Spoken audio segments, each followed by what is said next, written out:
Hello and welcome to this very special Libsyn Live event, all about helping you rescue your podcast audio and making it sound amazing in post-production. My name is Brian Cottington. I am the video designer here with Libsyn, as well as a podcaster since 2016. And I got to be honest with you, I have been looking forward to this live event quite literally for nearly a year. I'd say we first got in touch with this particular guest, I'd say probably in the summertime, summertime. And honestly, like for me, it's been a big deal, and I'm glad that we're finally here. But before I actually introduce my special guest, I do want to go through a little bit of housekeeping. I know this is everyone's favorite part. But as you can see in our chat window, we have members from our team there who will be throwing out some links to some of the tips and techniques that we'll be going over today, as well as questions. If you have questions during this live event, we're going to be talking all about post-production for your podcast. So if you have questions, throw them into the chat. I do ask, though, that you put a Q followed by a colon just so that I can identify them.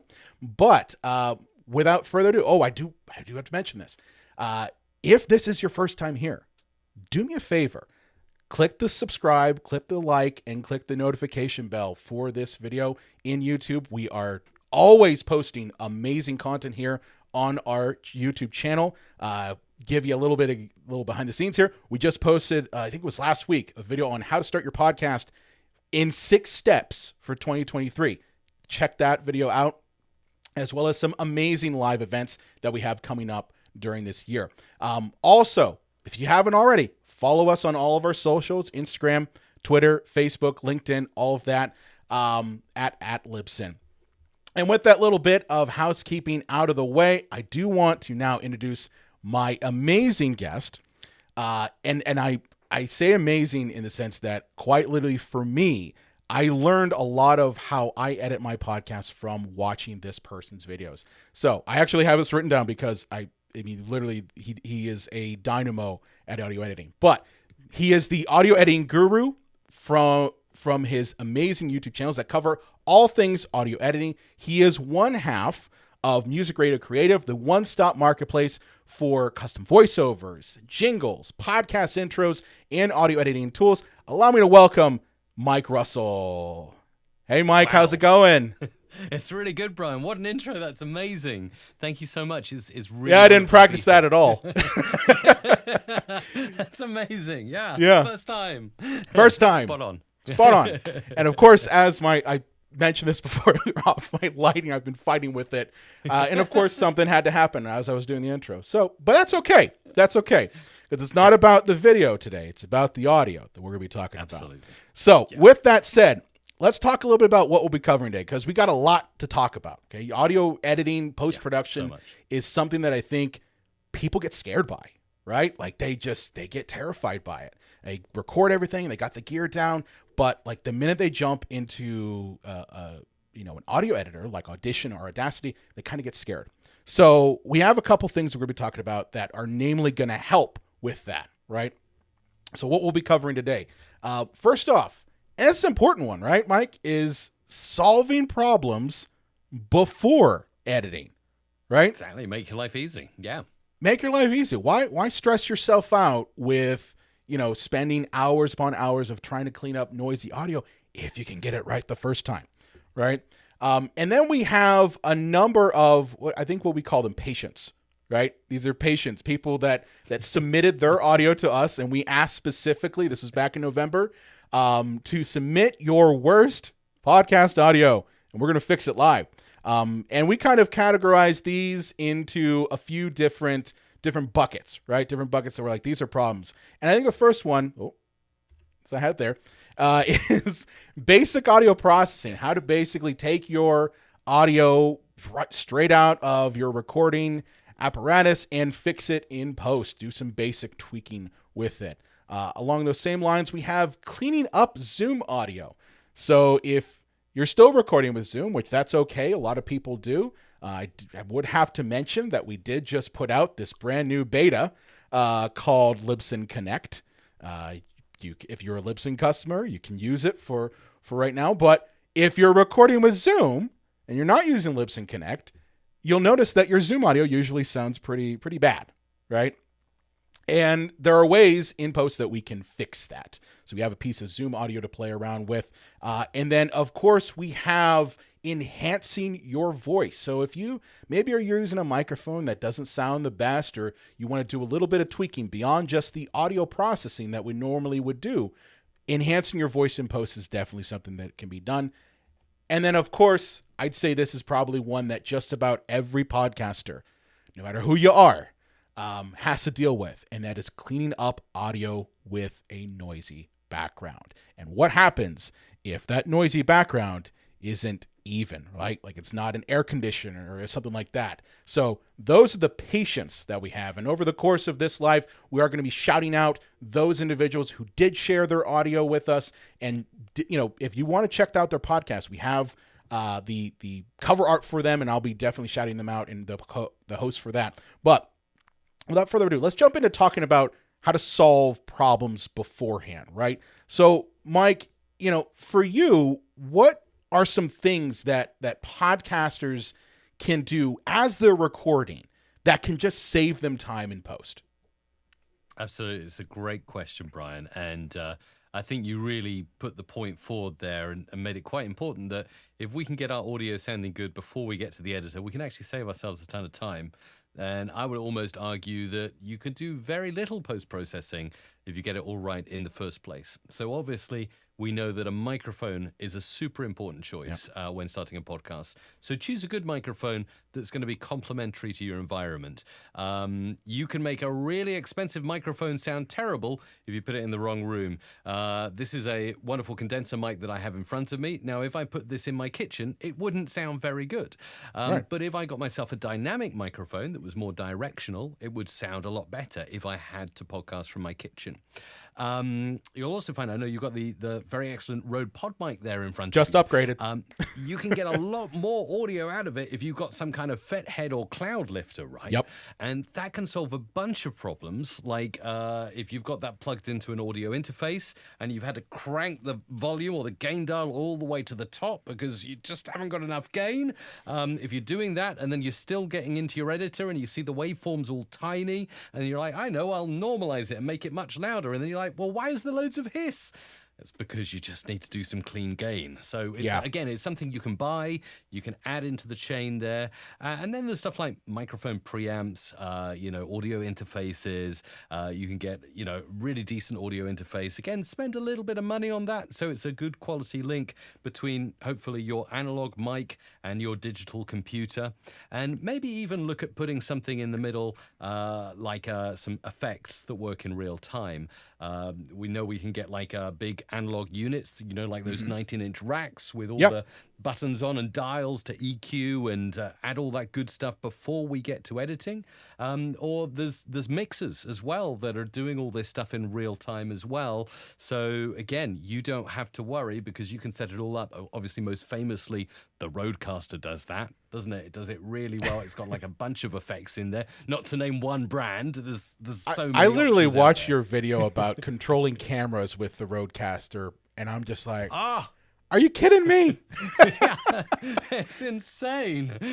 So absolutely, the Rodecaster Pro 2 can trigger MIDI commands, and there are cameras out there that are responsive to MIDI commands. So yeah, you can just push a button and boom, you're panning your camera around. It's insane. It's crazy. Yeah, I think also too, another thing is just the location where you decide to record. I mean, if not everyone has the capability of having like a massive studio space or even just a place that has a lot of sound treatment. I know for me, I'm in the third floor of my 100-year-old house, and I recently had to move things around, mainly for video stuff like this, and then also just because I really wanted a better location for audio, and I think that picking a location can help too, and you mentioned it right there, microphone choice. We talked with Michelle Levitt of Heil Microphones. And she brought up how, certain microphones, condensers will pick up everything. So it's more or less just how do you set yourself up for success in post? You know, are you picking a decent microphone that's maybe dynamic so it's less sensitive to noise? Are you in a location that has some carpet, that doesn't have a lot of windows, and that you know kind of what the layout is if you're going to have echoes? But yeah, a lot of those key points I think could help. Now, Absolutely. Yeah. Now, moving on a little bit from there, you know, remote recording, I think, is a very, very important part of a podcaster's workflow, especially, you know, I think at the start of the pandemic, a lot of people went that way. I went that way with my own podcast. We were doing everything in person. And then all of a sudden we're like, okay, well, we can't meet up. So what's the solution? And I think a lot of people jumped into that and went to the remote recording. And I know for me, that always it can be a problem, especially if you're not using software built for it. So if you're using something like, say, Zoom, and I know we're going to look at a piece of Zoom audio, but I think there are things that you can do in the setup of that can help. Do you know any of the different techniques that you can use for specifically Zoom to help with remote recordings? Yeah, absolutely. So yes, you're absolutely right. Zoom in general, it compresses the audio, squashes it down. And as we'll see, I think with our second patient, we'll notice that a lot of the higher end frequencies are missing because they've simply been cut off in transit. Now, there is an option actually in Zoom, but it's not very well sort of promoted. If you go into the settings and you hit audio and you scroll down a little bit, and there's an option saying high fidelity studio mode, you can tick things like that and it'll sort of add a lot more. I think it even makes it stereo. But again, yeah, you can run into a lot of issues there. You can even run into issues with your guests. You might have a lovely microphone and some beautiful closed ear headphones, and everything's good your end, whereas your guest is maybe they're on a MacBook and they've got the volume up at max and they're not using any earphones, or, you know, there's no AirPods or anything, so that your audio's echoing back and they're using their internal mic, and, you know, that's a lot to handle, isn't it? So. Yeah, it is. It is. I know that it's definitely, and this is all honestly like before even Libsyn Connect kind of came around. Like I was personally using Clean Feed, and you know, prior to coming to that, I tried Zoom, I had tried Skype, I had tried all these different options, and you know, I think there's a lot of hurdles to jump through just to kind of get that remote recording to sound as good. It's like if you thought that, you know, trying to solve things in person was difficult, try having to now do that with you're reliant on the internet, right? Yeah. So with that said, let's move into a little bit of post, right? Now, I know that you and I were both kind of in the same brain of like, we like Audition, right? Yes. But for some people who are maybe just starting out, maybe they don't have the budget for, say, Audition, or maybe they're just looking at where to start. What are some software packages that you suggest for new podcasters who are getting started? Yeah, so really great way to get started at the moment, and I think it's always been the case. A lot of podcasters have started with Audacity, because it's free, it's easy to install, it works across different platforms, so Mac, Linux, PC, you can install it, you can edit, and it is actually getting, in recent times, quite a few nice upgrades. They were actually bought out by a larger company. It's still free open source software, but that company is sort of plowing some resources into it. And as we'll see a little bit later in the real-time examples, there are opportunities now to do some real-time effects, which has always been very painful in Audacity. But now it's getting easier, and it's definitely an entry point to then, like you say, Brian, hopping up the chain, whether you go over to Reaper or Journalist or Audition, and you learn those. Once you've got the basics with Audacity, the only thing I'd say is if you move editors, you have to learn a whole bunch of hotkeys, shortcut hotkeys. Yeah. And that can be tough when you're used to one style, but learning shortcuts, learning those hotkeys can save you so much time in post. But obviously, getting started, Audacity, I would say, is probably the place to get started with. Yeah, really, Audacity, I played around with Audacity, and I know for me, the lack of real-time playback of effects, that was a problem that I had personally. Just because, like, you know, how are you supposed to tweak something if you got to, that sort of thing. You tweak it and then play it back. You tweak it, play it back. That's yeah. So with that said, we're gonna jump into our first patient. All right, patient number one. Now, this patient is actually a friend of mine. He's the host of Kettle Whistle Radio. His name's David Fairhead, and he provided us with this little bit of audio. So we'll take a look at this, and then we'll jump into our first screen share. I have a sinus infection, so I'm doing my best here, and you can hear my dog barking in the background because his timing is so perfect. That's our newest addition, Benny. Love the dogs. Oh, wait, you know what? I'm actually getting a message here. Okay, and now we're in this piece of audio from David. So, Mike, I'm going to throw it over to you. What are we going to do to this piece of audio? Excellent. So first and foremost, it's a great piece of audio, and when we load it in, so I'm going to start with this first patient right here in Audacity, so we can just see how it'll work. Then I'll move it over and do a little more advanced stuff at the end in Audition. And you can see when you scan this show, this is a 5-minute sample I've got here, that there's some peaks here, and generally the audio is laying around sort of at a reasonable level, but we could probably do with evening that out and getting it at a decent volume level. So in Audacity, and this works particularly well if you have multiple tracks, but I can show you here with just one track, there is an effect that we can use on this whole piece of audio. So I'm going to double click it and go into the effect menu here. And under volume and compression, we're going to sit here a little bit because we're going to use a compressor in a moment and see how this will change our audio to make it better. But before we even do that, there's a fantastic effect called loudness normalization. Again, this has only recently been introduced to Audacity, and it's the possibility to normalize each track to a certain loudness level. Now, I know we get hit with the term LUFS a lot, and we should all be at a certain LUFS. Well, this will kind of do it for you, the same as you could do in Audition. And by clicking it and leaving everything exactly as is, so the default settings. Now, don't worry about the fact that it says -23, and most people are telling you -16. When we're mixing, it's good to leave a little bit of headroom, so -23, the default, is absolutely fine. And we're working to perceived loudness, which means if we had a second track, and one track was really loud and the second track was really quiet, it would loudness normalize them so that when you listen back to the speakers, they sound like they're speaking at the same volume level. So I'm just going to go ahead and apply it to the whole of this sample.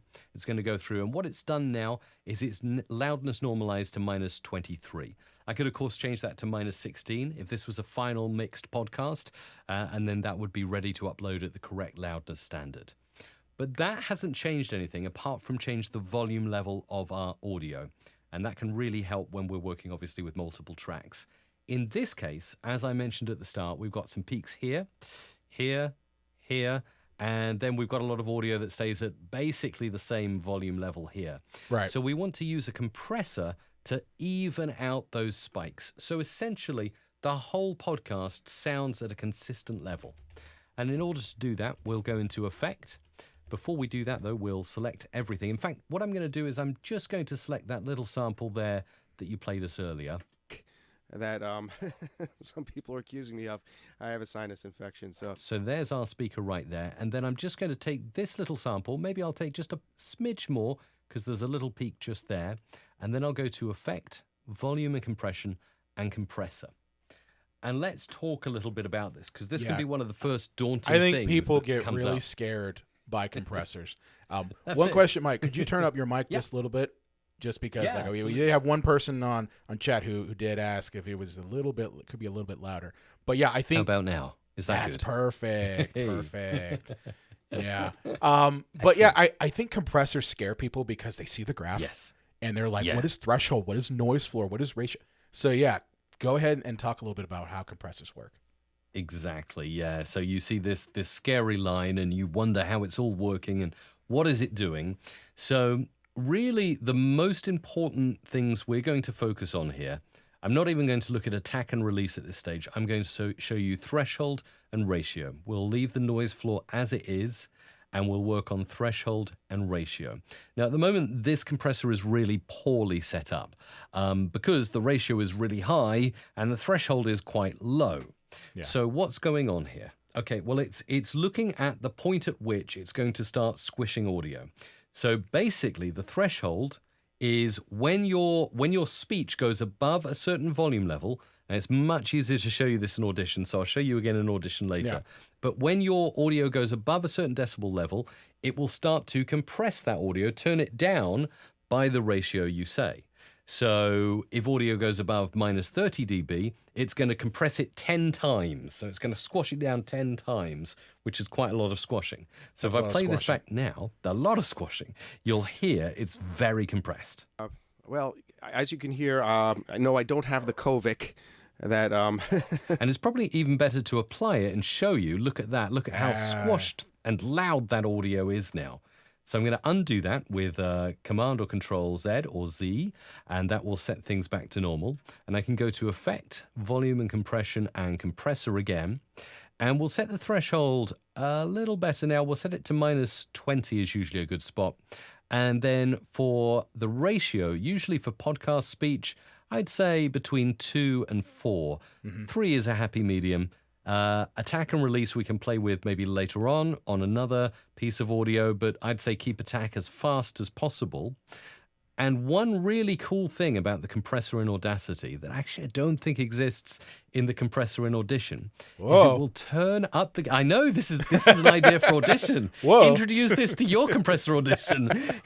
It will turn the gain up to 0 dB after compressing. Oh, now, why is that important? It adds the makeup Brian, gain. You know why that's important. Yeah. You know why that's important. If I disable that and I apply this compressor now, let's do that, apply. Look at that. It's squished the audio right down. Yep. And actually, if we go ahead, let's add that compressor again. Let's set the default settings that we had before, 30 and ratio 10 to 1. And we'll keep makeup gain to 0 dB off. And look at that. It goes super mega quiet. Yep. But when you enable that feature, what it does is it compresses the audio, which by its very nature, let's just put those back to where they were, by its very nature makes the audio quieter. So it takes audio above a level and quietens it down. This then increases that level back to 0 dB, and we've got nicely compressed audio. And actually, if I go ahead and now apply that effect to the whole piece of audio, like so, apply, you'll see what it does is it squishes things out, and you can see there are much less spikes and there's a much more consistent volume level for our podcast. I like to say whenever I'm talking about compressors that it's a squish and boost, right? Yeah, it's a exactly squish and boost. What it does. Squish and boost. Squish and boost. That's right. Exactly what it does. That's right. So yeah, all those annoying little spikes straight down, and you've got a consistent level. And this is really good. A lot of podcasters, you're sitting around a table. Maybe there's three or what we are now post-COVID, 3 or 4, 5 people sitting around a table, and you'll all talk at a reasonable volume level. And at some point, someone will say something extremely funny, and everyone will laugh, and the volume levels will go off the scale.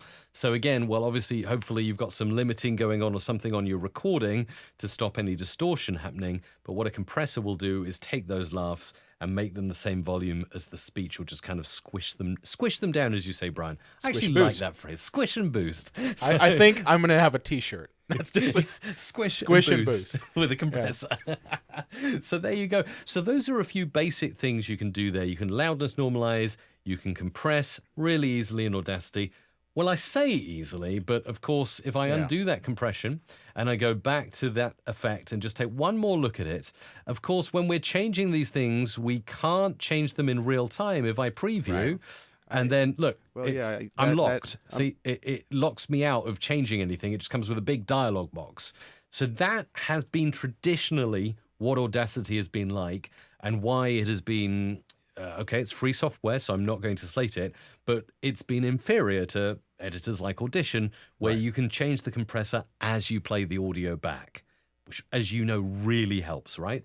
Because you can hear what you're doing. You can make a change and you can say, the audio sounds better now, or, move that over there and that sounds worse. Yep. Well, Audacity did introduce about 2 or 3 months ago now the ability to use real-time effects. And I kind of call this a little bit of a halfway house for Audacity because here it is. It's like you got a little bit there. You got a little bit there. And it's looking very much like the effects rack in Audition. It does. But there's one catch, and you can't use any of the native Audacity effects over here. Oh. So they're getting there.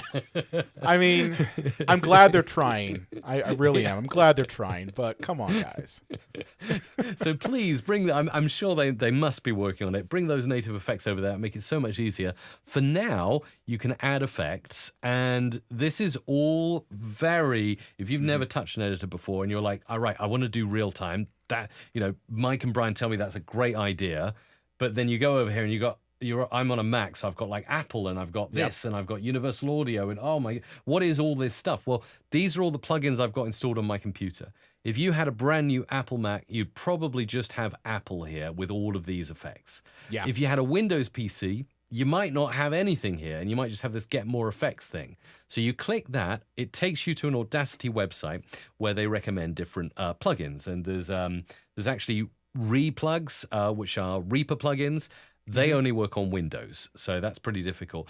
They're also, I think, working on their own custom solution for plugins, but I haven't used it enough to be able to highly recommend that. So, as I'm on an Apple, and I've got Apple actually provide all of these beautiful Apple effects, I'm going to use these effects and show you how they work in real time. And we'll start with Compressor, because we've been doing that. And here under Apple, it's called Dynamics Processor. And when I click that, it'll add it here to my effects rack, and I can click it, and it shows me, look at this. This is a much more beautiful interface. It must be designed by Apple. There you go. There's no sliders, no nothing. It's just, it's simple. All visual. But obviously that's a little bit scarier, because you can see you've got your compression threshold here, which I said was around -20. So let's see what that's doing to our little sample over here. As you can hear, no, I don't have the Kovic. Now, interestingly enough, you can see this arrow is moving along, but we're not quite hitting the threshold there. So I'm actually going to go ahead and move this down a bit more. Let's go for a -30 threshold here. And, well, as you can hear, no, I don't have the Kovic. And now you can hear it starting to compress ever so slightly and do that. So we can go ahead and tweak that, and I can do this in real time as well. And, well, as you can hear, no, I don't have the Kovic. Oh, look at that. So you can actually hear the compressor kicking in further or less in real time. And then, of course, I can, as it's a real-time effects panel over here, I can add in more than one effect. So if I add in that compressor, I might go ahead now and add in, say, for instance, graphic EQ. Might be a decent idea. Okay. And we can open that up, and we can go ahead and let's see. Yes, we can actually get both effects side by side in Audacity, which is really cool. Let's just ease that compressor off a little bit so it's not working too hard. And we'll work with the graphic equalizer in real time and listen to how it boosts the high end in the voice as our podcaster speaking here.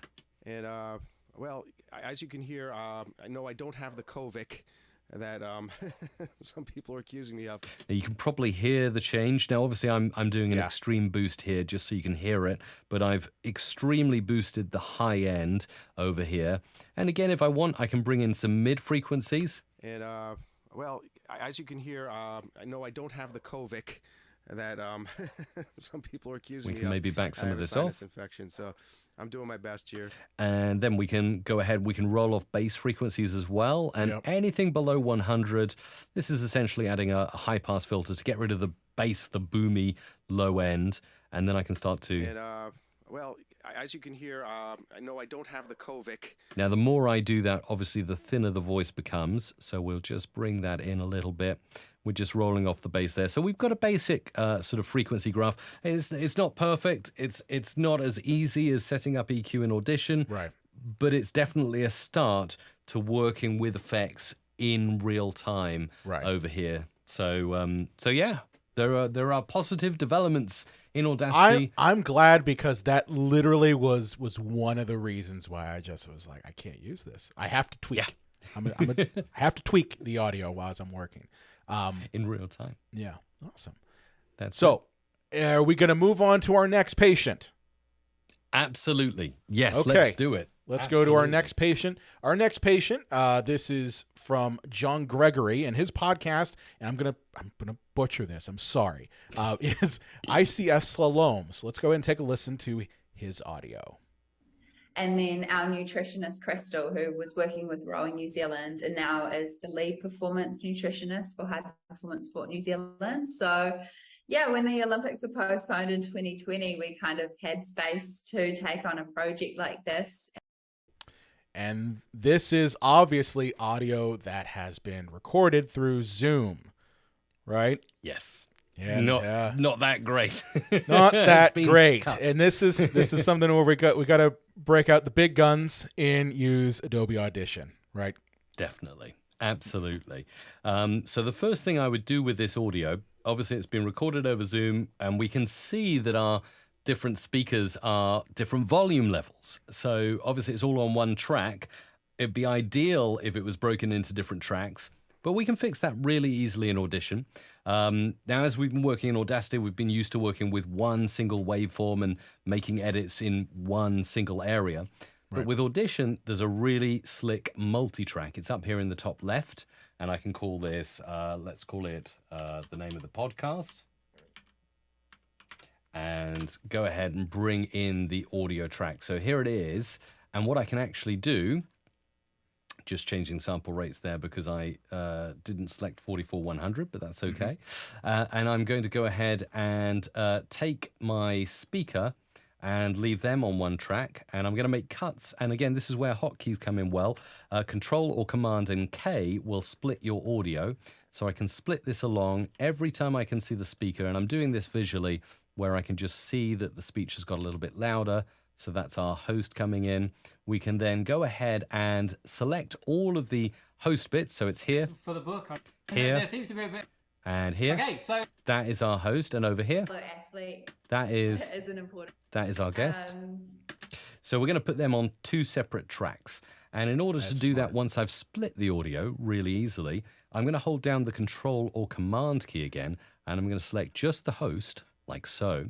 And then I'm going to bring it down onto track 2. And to do this smoothly, I'm also going to hold the Shift key while I drag the title bar like this. So Shift and drag, and you'll see it locks in time. If I let go of Shift, well, everything's going all over the place. But don't worry. If you did that, if you started moving it and you forgot to hit Shift, if you hit Shift, bing, immediately everything's back into time again. Then you let go. And there you go. So now we can have track 2 can be renamed to host, and track 1 can be named guest. Ideally, you'd kind of have those tracks the other way around. So use the hand and grab and drag like that. There you go. Nobody noticed anything there. Now the host is at the top. The guest is there on the second track. And we got a bunch of disused tracks down here we don't need. So a great shortcut hotkey again. I'd rather teach you shortcuts than, right click and look for this in the menu. Shift and E will get rid of all the tracks you're not using. Nice. And if you hit Control or Command / or this magnifying glass with the 4 arrows around it, it'll zoom just to the bits you need to see. So it's one shortcut. Like if you only remember one shortcut from this whole session, Command or Control / Command or Control / I use it all the time. It's amazing. I gotta say, okay. I use shortcuts during video editing. I don't use them nearly enough when I'm using Audition. It's just it's a different brain like space you have to be in. But yeah, that's one I'm gonna remember now. Absolutely. Now, obviously, we noticed in the clip that you played there at the start, Brian, there was a bit of glitching there in the Zoom call. So let's play that particular clip back and have a listen for the glitching. And then our nutritionist, Crystal, who was working with Rowing New Zealand and now is the lead performance nutritionist for High Performance Sport New Zealand. So okay. Yeah. That happens a lot, doesn't it? Online it's the internet compression. That's what it's doing, right? That's it. But the interesting thing about that is that you don't actually lose any audio data. It just kind of elongates out the word. And so this can be easily fixed. Yeah. New Zealand, I didn't know that. New Zealand. So she says New Zealand. New Zealand like that. So And there you can see is the glitch. And we can really zero in on this by using the scroll wheel on the track here, make it a lot bigger. And we can see here's the glitch right about here. Now, if we do a careful edit, like let's just select the bit there. Yeah. That's about it. And then I'm going to show you this by right click, but I also would love you to remember the shortcut to this if you can. Ripple delete. and then we want time selection in all tracks, which is Command or Control, Shift, and Backspace. So if I do that, it makes a little edit, but it also budges everything else afterwards up. So ripple editing is great. And now, if I've made first time a great edit, New Zealand, do you know that's not bad? That's not There's bad. a little click, little tiny click, It's but again, slight. just slight. But you can again fix that by just selecting the second part, getting the little grabber tool. So going to the end of the, or where you made the edit till you get that little grabber tool. And then you just go zip like that. It does a little crossfade. And then we'll zoom out again. Have a listen. Nutritionist for High Performance Sport New Zealand. So And I've just noticed there's another glitch there as Yeah. well. So we could go and fix that if we wanted to, but that is how you'd fix those annoying little zoom glitches, which are not great. We can also go ahead and let's zoom so we can see everything. We can reduce some room echo from both of these speakers, and we can do that really easily by going to the effects rack over here. And just on both tracks, what I'm going to do is I'm going to go ahead and install under noise reduction DeReverb on both tracks, and we'll leave them both at 40% and see if it just removes a little bit of that room echo. So again, we'll go noise reduction DeReverb. So this is removing any echo from the room. Let's have a listen to our little sample again. and then our nutritionist Crystal, who was working with Rowing New Zealand. And then obviously if we go to the DeReverb effect and increase it, And then our nutritionist Crystal. you'll hear too much of that thins the voice out. So we definitely don't want to go there. We can bring it down to 0. And then our nutritionist Crystal. Tiny bit of room echo. And then our nutritionist Crystal, who was working with Rowing. At 20%, we've got a slight reduction there in the room noise. So would you say And- there's almost a balancing act between with the reverb? It's like you don't want to remove too much of it because it just Exactly. kind of make it almost too like processed. Exactly. So it's Yes. like, just add a little bit here and try to reduce the edge off of it. Exactly right. Yeah, that's absolutely spot on, Brian. Yeah, you want to just dial it in just a little bit until you can hear it's making a slight difference. But with all of those effects like DeReverb, DeNoise, noise reduction, too much, it will sound like it's overprocessed. It sounds like you're thinning, you're removing stuff from the voice, and that's not good. And as we'll see in a moment with another patient, there are other ways you can do sort of DeReverb and removal of noises without actually removing anything from the voice as well. Right. So that'll be good. And then let me show you on here. Now we've done a few little bits there to sort of clean up the glitches, remove a little bit of the room echo. If I select everything, again using Control or Command A, that selects all my waveforms. And just like we did in Audacity, that loudness normalization, Audition has this, and it's really, really slick. Now we'll really visibly and hopefully audibly be able to hear that we're matching the levels of our speakers. So as you can clearly see, those are two different levels. Our speaker is louder than our guest. And I can actually really dial in on this. If you look at the levels meter, which are they are, sort of pointing in my bubble. They're sort of there, the levels meters at the bottom. If I play our speaker and look at those meters. Experience of what it's like to be a plant-based. So we're about -21 to -19 there. And then let's look at our host. Love it. I've seen some adverts for the book. I've seen some photos. Okay, so he's between -9 and -15. Both different levels. Yeah. So Control or Command A, right click, and there is the option to match clip loudness. And again, same kind of preset here as you'd get in Audacity, that -23 number, which is fine for mixing. Later, when we get to saving episodes, we'll look for -16. But right now, -23 is fine. Click OK, and boom. And look at what it's done. It's made our host quieter. It's made our guest a bit louder. And you can see these statistics down here. You can see how it's increased that by 2.6 dB. It's decreased this by 4.6 dB. So now let's look how our guest rolls into our host. Let's watch those level meters again. Of what it's like to be a plant-based athlete. Okay, well, I love it. I've seen some adverts. And look, Right around they're there. both there. They're right there. I used to never do that. I honestly, I watched one of your videos where you were like, you literally said you will hit match loudness to negative 23 loves. You're like, you will do it. Don't play around with it. Just keep it. And here's the thing. I did notice a difference. You know, when I put every piece of audio in multitrack, be it my theme music, my guests, myself, it all just kind of, it's almost like it summed it all to that perfect audio that then that level can be boosted once you do, say, the match loudness at the end of the stream. You're absolutely right, Brian, and that's exactly how you do it. And you know, like you've just said, the best thing is it matches everything to be about the right level, but because it's minus 23, it's not minus 16. It's a little bit quieter, right? Which, as you can see here, you know, the waveforms, they're not mega loud, they're not super duper loud. And you know, if the waveforms were all up here like this, you know, and match loudness did something like that, you'd have no headroom to work with. Right. So the great news is, you know, if you have speech at this level and then you've got music at roughly the same level, you've got a bit of headroom to either boost up the speech tracks or even reduce the volume on the music track. So it's all about, when you're mixing, when you're in multi-track, it's all about leaving yourself a little bit of wiggle space before you hit that 0 dB mark. Awesome. So there we go. Yeah. We're going to move on to our next patient. Yeah, we can. I'll just give a quick shout out to Izotope RX. Yes, you do have this tool. Black magic here. One person in our chat mentioned Izotope RX, and they were talking about, it was Mark Cockram mentioned Izotope. Oh, cool. Excellent. So, yeah, Izotope is good. The only issue with Izotope is it can get pricey fast. Yeah. So plus it does a lot. Like it can do your denoising, it can do your boosting and all that sort of thing. Yes.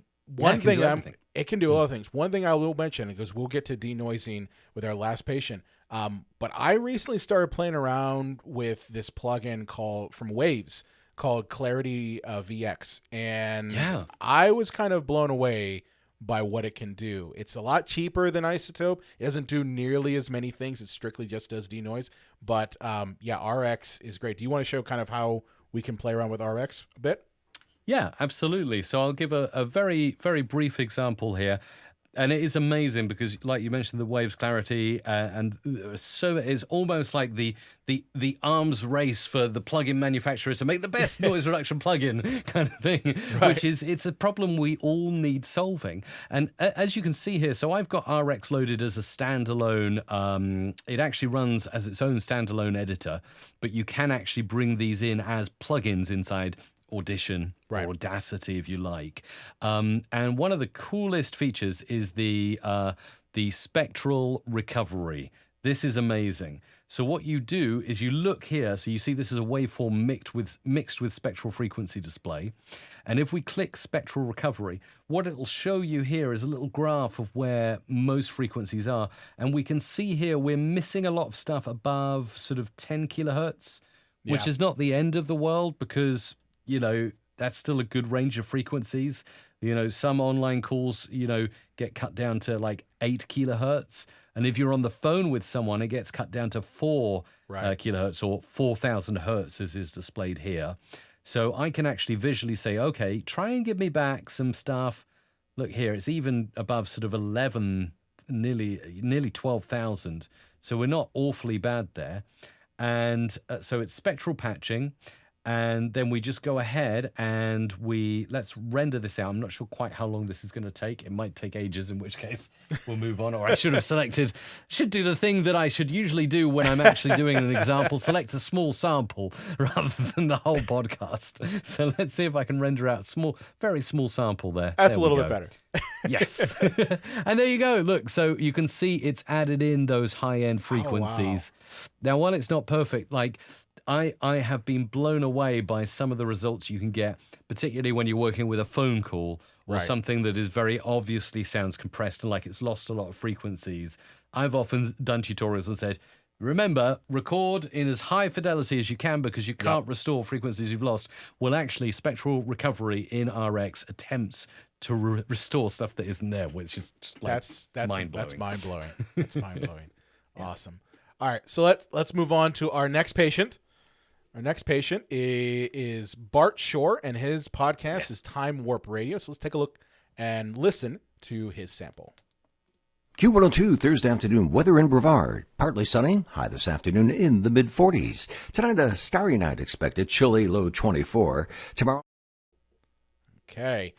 Now, Bart did mention that he does do some audio work for a local radio station, so I think that actually was the source that the actual audio piece he gave us. But the setup is still the same, though. Yes.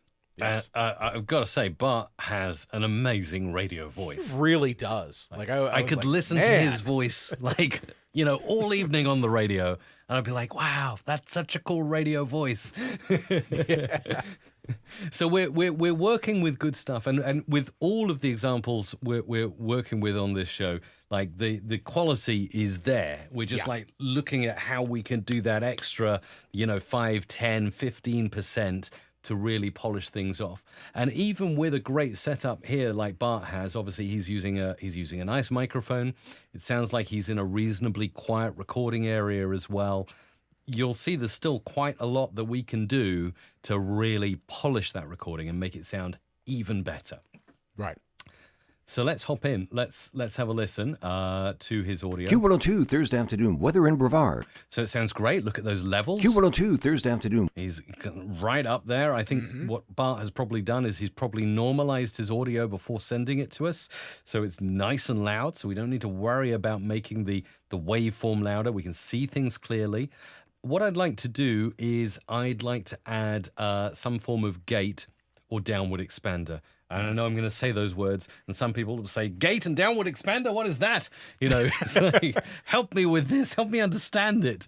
I will try to figure out a word like squish and boost. Squish and boost, yes. These. I'm going to try to describe these. I can say something that's not slick. I can say, remove the bits between the speech. Or make the bits between the speech sound quiet. Whatever works, man. That's it. So you can see here that obviously Bart has left us a nice bit of what I'd call room tone, which is just the sound of his room.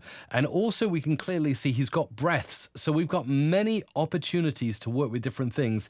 We can either just eliminate his background room, which is a great way to get started, or we can start quietening down his breaths as well, which I know some podcasters get super conscious that, they compress their show and then they're like, but you can hear my breathing. It's really loud. I'm like, every time I breathe. So how can I remedy that or stop that from happening? So what I'm going to do is I'm actually going to copy that sample of Bart's. And the reason I'm going to do that is because I'm going to alter it a little bit to find out a few threshold settings, should we say. And it'll become clear why I'm doing this in just a moment. So new audio file and Control or Command V to paste.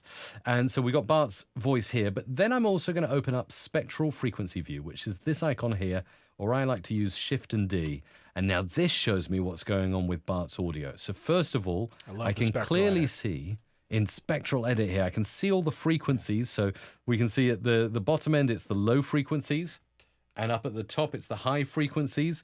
And here, where everything should be quiet, that should be black, but it's not. So if I play this, we can see we're getting a room tone there of just about minus 50 dB.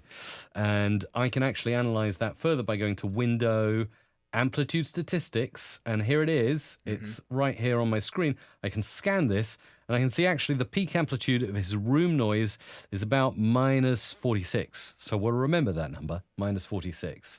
And then I'm going to go further. I'm going to cut out most of his speech, and I'm going to leave in just his breaths from this sample that you played just a moment ago, Brian. So we've got just the breaths and just the room tone.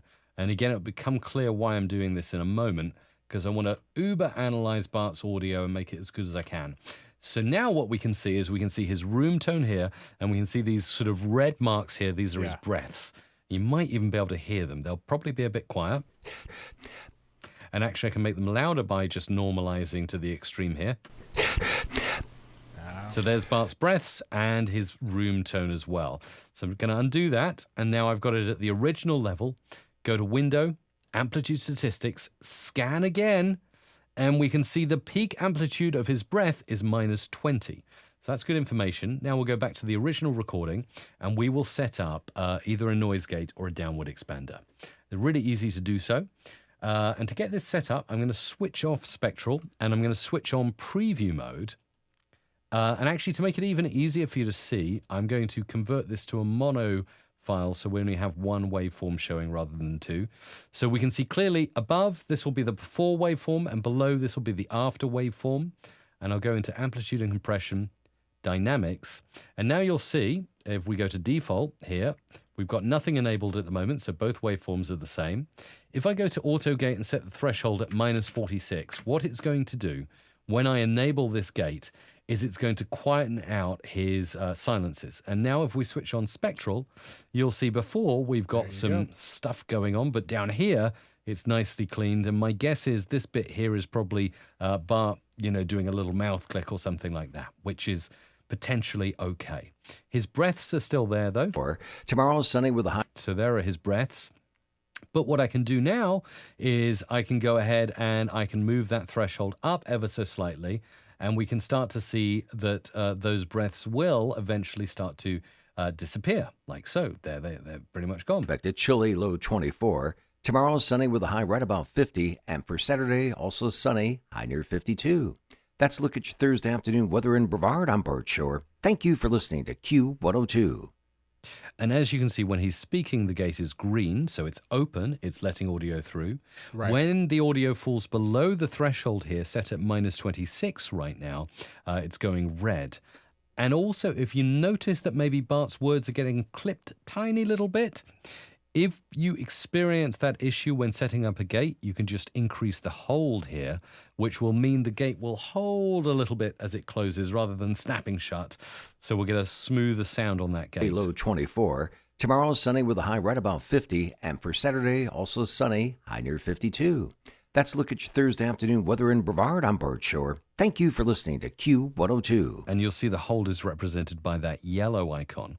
And finally, we can do the same in Expander, but instead of having thresholds, we just have a ratio. So any audio that goes below -20 will be squished down. So it's kind of compression, but the other way around by a certain amount. So we can increase that ratio and we can watch and see how audio is getting squished the more we increase that ratio. Like Low 24. Tomorrow. But that's probably too much. Low 24. So we'll move that threshold down a bit and the ratio up a bit. Low 24. Tomorrow's sunny with a high right about 50. And in some cases, you'll find the expander works better. In some cases, the gate is better. I much preferred the gate, actually, on Bart's voice. So we'll stick with that. And maybe add a little bit of compression. This is where I can visually show you what I was trying to show you over in Audacity. Right. With the compressor here at -20. Nothing is presently happening. Let's switch off Spectral. Let's have a look. And if we actually look over here in Audition, we've got a nice decibel level meter here. And we can see that most audio that Bart has sent us is sort of going above probably -9 is where we want to squish those little extra peaks. So if we click -9 for our threshold and set our ratio at, say, 2, you'll see everything above -9 is chopped in half. And look at that. That's actually a really decent really squish. Good. Yeah. It's a good squish. So straight away, it's a good squish. We've looked visually. We've noticed all those annoying little spikes are above -9. Done. And I can say visually, I can look at that and say, I'm happy with that without even playing it back. I could play it back. Tomorrow's sunny with a high right about 50. And for Saturday, also sunny, high near 52. And look at his levels as well. They're sticking really nice. That's a look at your Thursday afternoon weather in Brevard. I'm Bert Shore. Thank you for listening to Q102. And to polish it off, I'm also going to add in just a tiny bit of parametric EQ. So let's find that under Filter and EQ, Parametric Equalizer. And again, very quickly, so we can squeeze in some Q&A and our final patient as well. I'm going to roll off the bass. I'm going to increase some of the high end. And we'll just do that to make him sound a little bit better. That's a look at your Thursday afternoon weather in Brevard. I'm Bert Shore. That's a look at your Thursday afternoon weather in Brevard. I'm Bert Shore. And we could go further and sort of go through He's the got a mid-range as good well. bass in his voice already. Like he's already got a good bit of bass. I think, a little bit clarity. little bit of clarity. Definitely. So, but great stuff, and there's some stuff you can do. Awesome. All right, let's jump into our last patient. This one's a special one because this actually was a student of mine. I teach podcasting at a school in Pittsburgh called Chatham University, and he had actually recorded the way I taught him with good audio and a good mic and good mixer. Unfortunately, he recorded it in a restaurant. So this is from a former student, Sam Caliero, and his show is called the Jazzy Steve Show. So let's take a listen to what he sent us. So you get to Israel with this workshop. What's it like when you first get into your kibbutz? I got appointed the work coordinator, so Awesome. So yeah, thank you, Sam, for that. So what are we going to do with this one, Mike? Absolutely. So there's a lot we can do. And the first thing, so we've got 2 tracks here, host and guest again. Now, of course, we can use multi-track as we've done before if we like. But I'm going to stick in the waveform. And first of all, I'm going to normalize both tracks. So favorites menu in Audition, normalize to minus 0.1 dB. And the same over here on track 2 on our guest track. And now we can really hear and also see. Well, we can see in the waveform here, we've got a little bit of restaurant noise. We've got maybe a little bit of our guests bleeding through. So all of that stuff's going on. And if we hit Shift D, we can also see that noise. So yeah, so ideally, again, if we're in a studio environment, all of that there, when our host is not speaking, would be completely silent. So it should look like that. Yeah, but that's if it was recorded in a studio. We're working in a cafe. So, well, I think this is something that I think a lot of people run into, like for podcasters who maybe they're covering like an event, maybe they're at a convention or something, or even if just like their guest is like, hey, I'd rather us meet at this coffee shop, right? And I mean, that can happen. So I mean, Sam, he did exactly what I had taught him. He went in with good audio, but it's just you can't control the environment in a restaurant. Exactly right. Yeah. So when we actually listen to the end of Sam speaking and we listen to some of the restaurant audio. What's it like when you first get into your kibbutz? I got appointed the work coordinator, so. So you know what? It's not the worst background noise in the world. And there are many ways we can go about working on this. One of the quickest ways to start working with background noise is, and again, I'll put on the preview mode so we can see up here before and down here after, is trying to put in the DeNoise. But unfortunately, this doesn't work with every type of background noise. And it's a sort of machine learning kind of algorithm. And you can see that it's already at 57% and there's still stuff going on. If I put it down at 0, obviously we're back to normal. Up at 100, which I would never recommend with a noise reduction plugin. And you can see it's not only is it pulling stuff out of the background, but it's also, you can see here, particularly down here, it's pulling the voice out too. It's just eating it. Let's listen. What's it like when you first get into your kibbutz? So I can still hear the mic bleed. I can still hear a bit of stuff going on in the restaurant. And I can also hear that our host's voice has got a little bit less in terms of quality. So we'll ditch that and we'll look at other ideas. Now, again, there are a number of things, and I'm going to run through them relatively quickly and show you the best option as the final thing. Sound remover is a good one. It's really complicated to use, and it's not going to be ideal for this particular task, I don't think. Sound remover is great when you have a specific sound that is consistent and goes through your audio. For example, if you recorded on the street and a police siren went past you, a constant woo, woo, woo, so constant that when you look in Spectral, you'll actually see lines going up and down representing that siren. You could teach Sound Remover that siren and it would remove it from your audio really well if you dialed it in. Here, I can teach it some of the cafe noise here, learn sound model. And look, here on the default settings, actually, let's unhighlight so you can see, it's doing a good job, but actually it's pulling out a lot of the speech. What's it like when you first get into your And our host sounds like a robot. So there is one tip with this, because it will even do this even if you're working with police sirens or anything else that's consistent like that. Enhance for speech helps, and that should restore some of the speech. What's it like when you first get into your kibbutz? But you can still hear a little bit going on there. It's still robotic sounding. Still robotic. And the cafe, It's still flickering away there in the background. So what I'm going to recommend is I'm going to recommend using Effects, Noise Reduction Process. And here we teach it a print of the cafe. And what ideally I'd like to do here is listen in and try and get the cafe noise, but not the guest mic bleed. So he comes in there. And we've got a little window of opportunity about here where we just got cafe noise. Capture the noise print of that. Look at how it's blackened down below. And then, it's going through the whole thing pretty effectively. Just going to reduce the amount we're noise reducing by, so we're not sort of eating too much, but we're getting a much cleaner spectral on the voice there. You could see DeNoise was eating away, like you said, Brian, like quite a lot of the mid-range there. It's not currently. And what's really cool with the noise reduction effect in Audition, although it looks initially like a complicated effect, you can actually see here most of our noise is happening here in the low end. And you can also see that represented up here in our before image by the heat, the red being down here at the bottom end, the bass end. So what we can do is we can tell noise reduction, please focus on those frequencies a bit more by turning that up. And look, it starts cutting out down there. See, I've been using noise reduction for years, and I did not know that. It's brilliant. So this whole thing, this is like a big representation of all the frequencies in your audio. Right. And this is showing you where is the noise but you can actually target the frequency band that you want to hit. That's awesome. So you can actually, another thing to make sure you've dialed this in really well, you can say output the noise only, and then what it's going to do. What's it like when you first get into your keyboard? Okay, you can just hear a little bit of his voice breaking through, which is always going to happen. You're always going to catch some of it.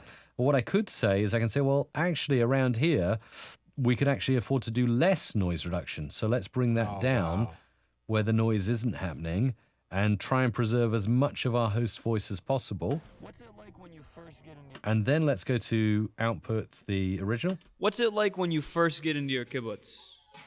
And that's done. What's it like when you first get into your kibbutz?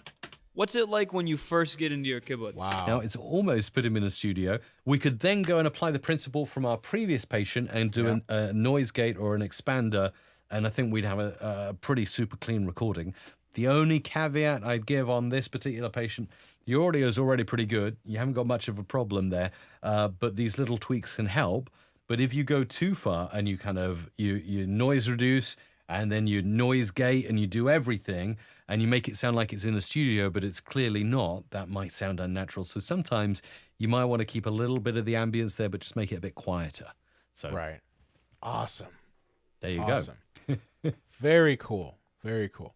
Some really good patients there. These are some good patients. Yeah. These are some awesome patients.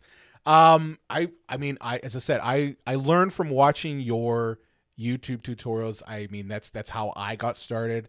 And I feel like I'm learning new stuff today, despite, thinking like, oh, I know all this stuff. No, I seriously had no idea that you could target using the DeNoise, the noise reduction. So with that said, let's take a couple questions. We've got a couple questions here.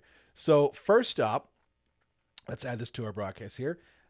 It's from Just One Questions. I'm using an SM7B and a Scarlett interface on occasion when I'm talking to a guest and I get interference. It sounds like a buzz. Can it be items close to my Scarlett that's causing that? It's a good question.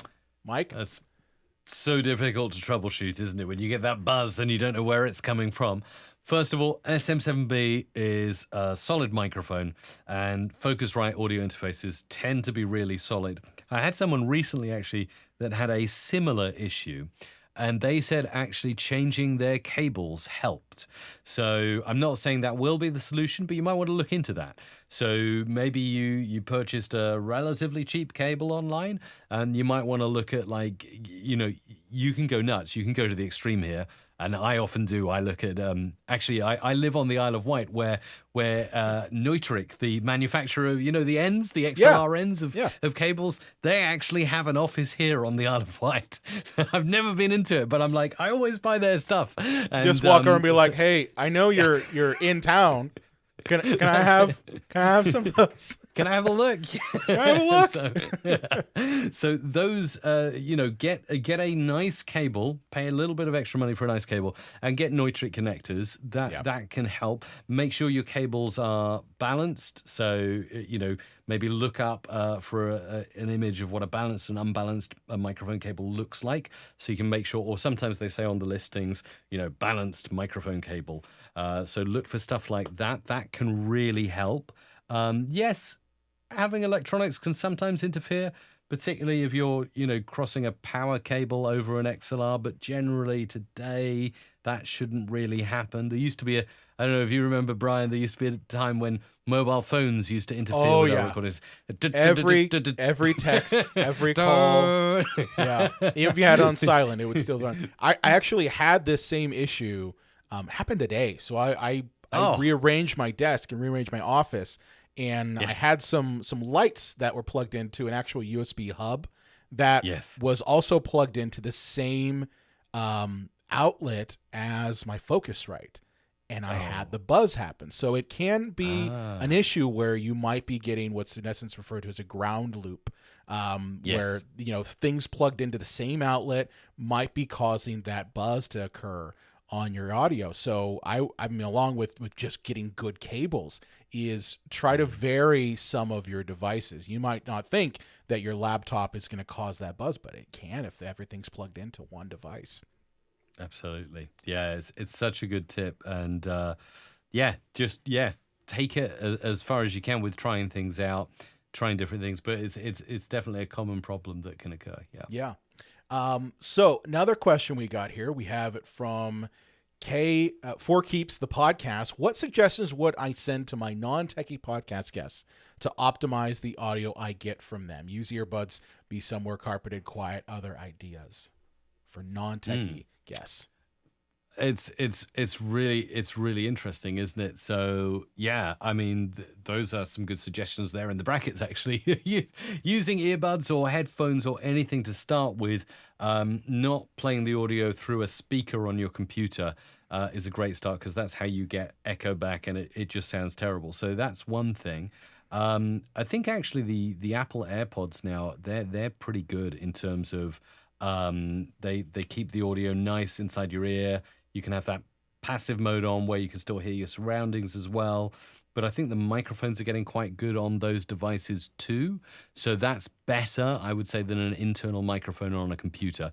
Just don't use the internal microphone unless you absolutely have to.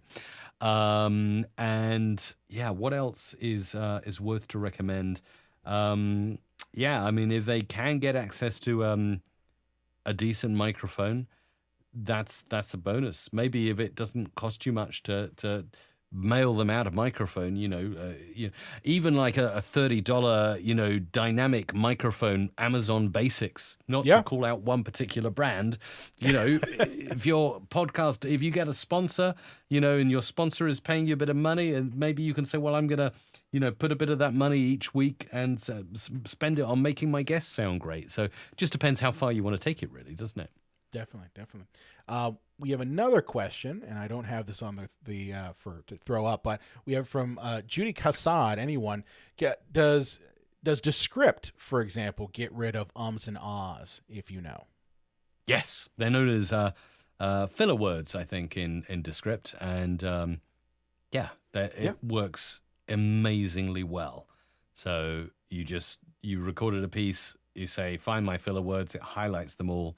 You hit delete, and they're gone. It's insane technology. It really is creepy. It's creepy. Yeah. It's just a little creepy.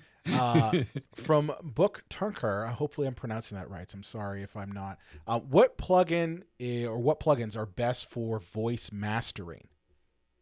Oh, good question. Voice mastering. I would say setting up a nice chain like EQ and compression is going to get you most of the way there. Plugins though, Waves, actually, I know we mentioned Waves earlier on. They do some really good plugins for voice. Just depends again how far you want to go with it. But they have a bunch of plugins. I'm trying to think off the top of my head. Actually, off the top of my head, Waves do the ultra maximizers, the L2 and L3. They're quite good for leveling things out. Be careful with those though, because they can really smash voices, which you probably don't want to do for your podcast. Also, I really think Izotope are doing some good stuff in the space, and they have got what have they got?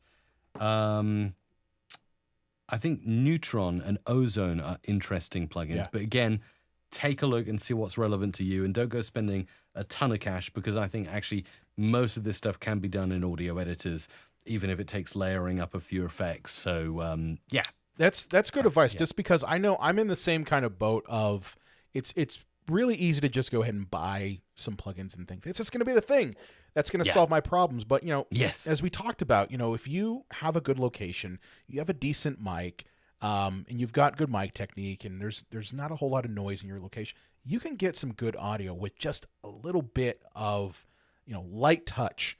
Some of the things like using a noise gate, using stereo expanders, and, using EQ. I mean, I always go, but EQ is extremely important for doing your audio, just because it literally allows you to go in with a scalpel and remove frequency. So, I don't think you need to necessarily buy a whole bunch of plugins. They can save you time. And that's the one thing I would say, is that plugins save time on that. Yes, definitely. So from Jay Genderat, I'm hoping I'm not destroying your name there. Any special reason for working with stereo files instead of mixing down tracks to mono and then normalizing?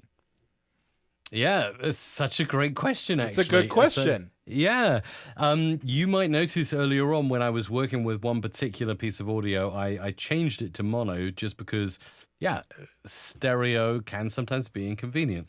It takes up 2 tracks on the screen, and also it's double the file size. Yep. So if your podcast is speech only and you've got no stereo music or jingles or anything in there, then definitely work in mono. It makes total sense to do that.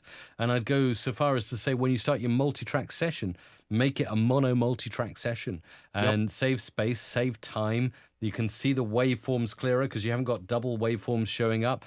It's a great idea, but often podcasters will have a piece of music for their intro, and they want that in stereo. So, that's the reason for working in stereo. And I think in this day and age, it's probably not too bad to have a stereo podcast uploaded. I mean, it's, just depends how much space you want to take. Yeah, I mean, that's the thing, too. I mean, I know for me, I work in mono, and that's primarily just because, one, my microphone records, and then primarily all voice.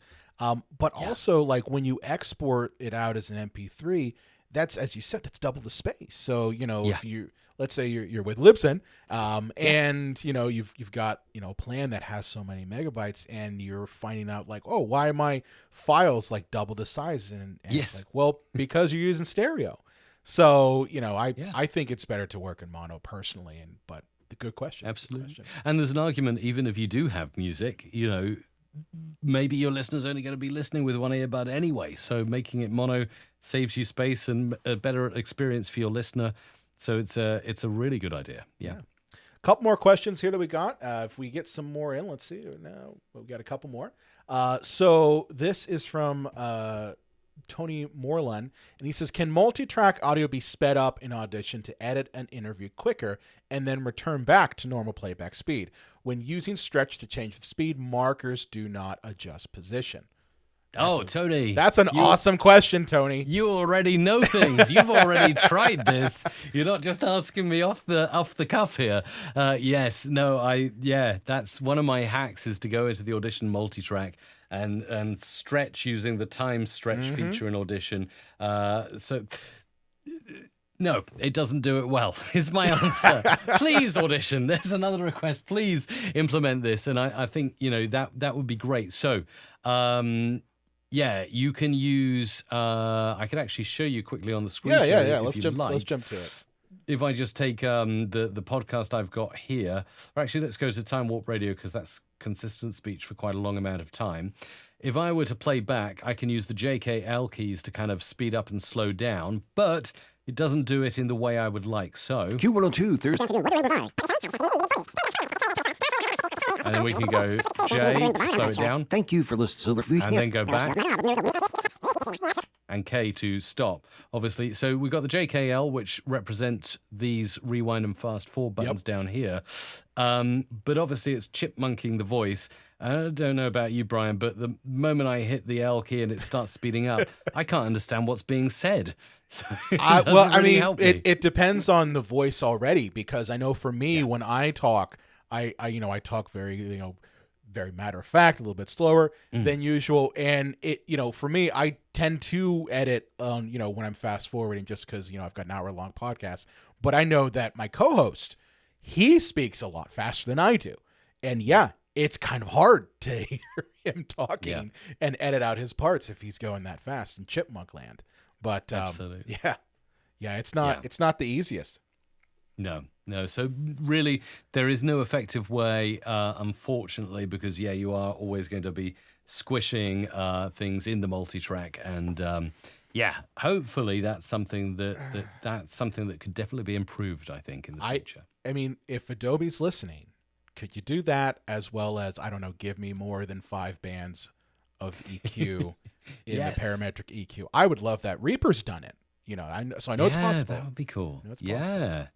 That's actually a really cool request. That is an amazing request. Would love that. I love that. Yeah. So do we have any more questions coming in? I think we have one more.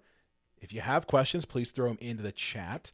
But let's get to this question here. It's from Elbows Tight. My co-host and I have very different voices. When I try to turn his gain up during recording, I get a lot of audio bleed from him. How should I approach fixing or preventing this? That's a good question on audio bleed and mic bleed. Yeah, mic bleed is tough when you're in the same room and you're close to each other. So obviously mic choice can sort of change how much mic bleed you get. So if you've got a couple of condenser microphones, you might find that they pick up your co-host a lot easier than, say, a couple of Heil PR40s, which are very, very directional, and they tend to reject a lot from the rear of the microphone. So that might be a good choice if you're in that kind of environment. Move further apart from each other, do anything you can to reduce that. You can't really tell your co-host to stop speaking so loud. You can obviously iron that out in post as well by using noise gates. So hopefully when you encounter mic bleed, you'll see that it's at a lot lower volume. And as we looked earlier on, the amplitude statistics, if you find the mic bleed in post and highlight only the mic bleed, and then use amplitude statistics to find the peak amplitude, and you can say, okay, the loudest the mic bleed gets is minus 25 dB.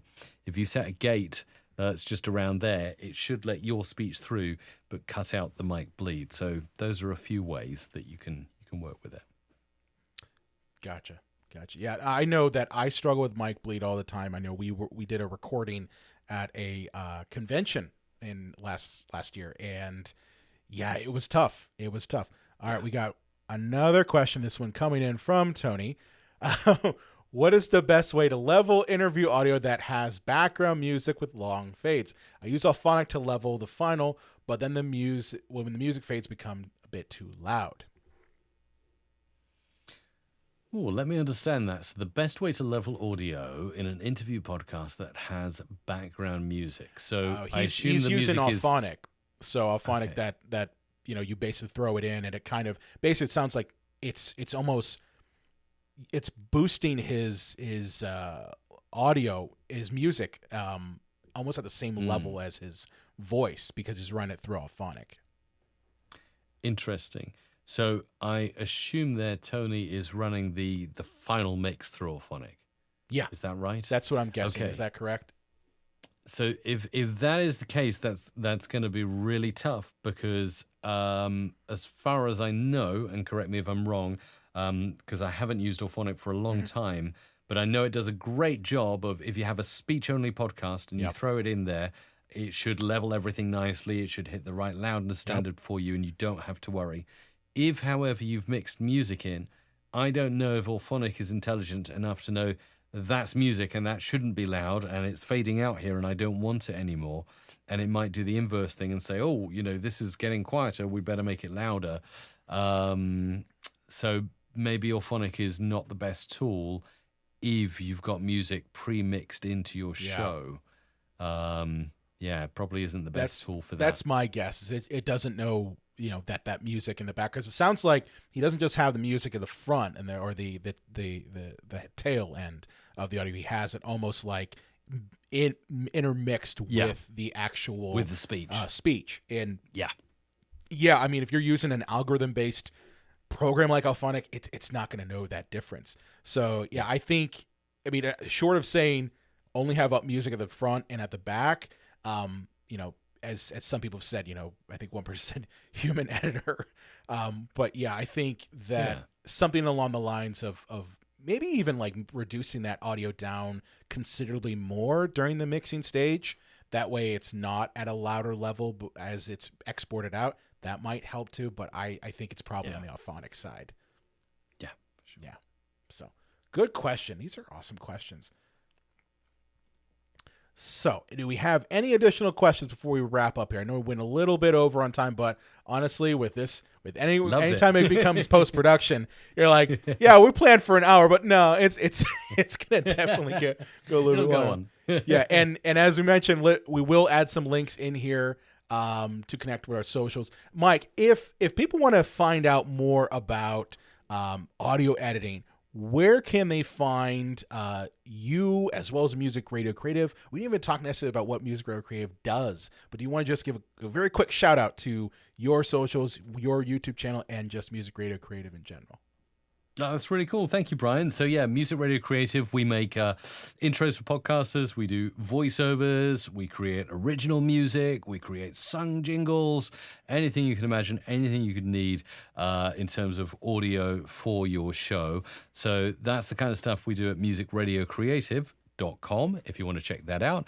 And then for me, I teach audio online. I focus mainly in Audition, but recently I have been playing with other audio editors, even Pro Tools. Oh my goodness. Don't let Adobe know that. Don't let them know that. That's it. Absolutely. So it's really interesting. I just love audio and playing about, and I do it on YouTube.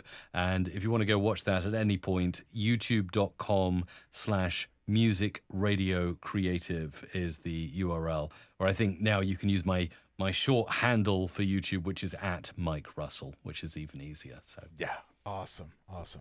Yeah, I know that this has been an absolute treat for me, getting to actually, meet you, and then on top of that, get to work with audio with you. As I said, I learned how to edit podcasts from watching Mike's videos. You have to check them out. He really is. I think Dave Jackson referred to him yesterday as a ninja.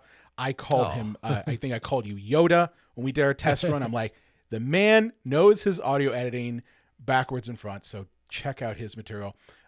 For us, if you want to find out more information about us, be sure to like and subscribe to us here on YouTube at Libsyn. We are always putting out new videos. We also have a lot of live streams planned for this year, so if you like stuff like this, you're going to find it here. On top of that, follow us on all of our socials at Libsyn. We're on Instagram, Twitter, Facebook, LinkedIn. Always catch up with stuff there. And of course, you can find myself at Brian Cottington on Twitter. I also have my show, The Cinema Psycho Show. If you like movies, you can check out that one at Psycho Show on Instagram, Twitter, and Facebook. And with that said, have a good rest of your day. And remember, keep podcasting. Mike, thank you so much. Thanks so much, Brian.